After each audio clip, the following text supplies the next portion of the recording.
Ayan guys yung discarding niya guys kapag malapit ng mapisa. Binababad sa tubig.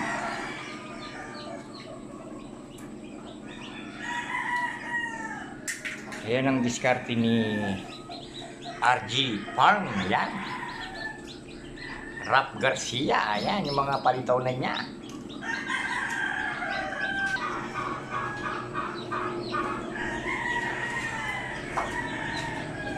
Oh, di ba guys?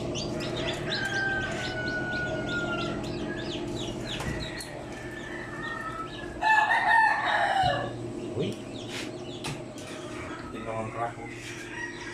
Mapusara ang biyo. Hindi mo nabasa niya. Ayan o. Pinabasa niya ng tubig guys. Kasi due date na nila.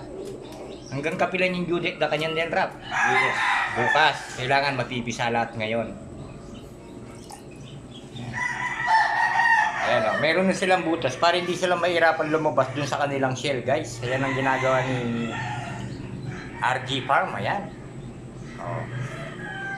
Kasi minsan yung mga itlog ng hindi natin maiwasan yung balat sa loob, dumidikit sa katawan ng mga sisiw, hindi basta-basta nakakalabas yung mga sisiw, namamatay lang. O yan o, tingnan nyo guys, mga quality na yung mga kupusog, may bus-bus. Pagagang Yan guys ha, tingnan nyo yung technique niya guys, ayan. Ilalagay niya na pa ng tubig oh. Lalagyan na naman niya sa ilalim. Hindi nga pag-platan.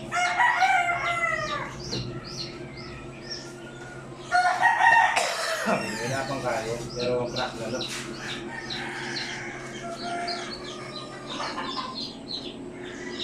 Crack.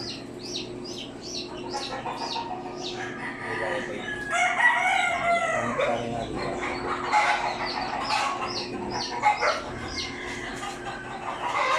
Ayan.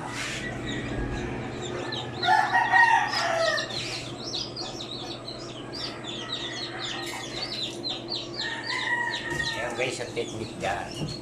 Pag due date na ngayon, ay bukas, kailangan basahin mo siya ngayon guys. Ayan yung ating mga naka-incubate. Ayan.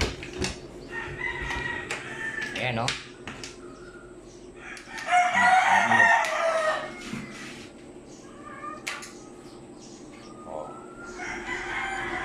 Automatic. Ayan. Diba?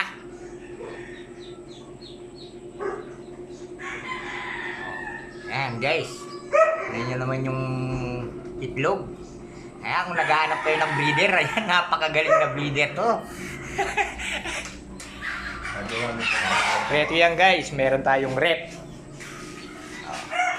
Okay guys, maraming salamat.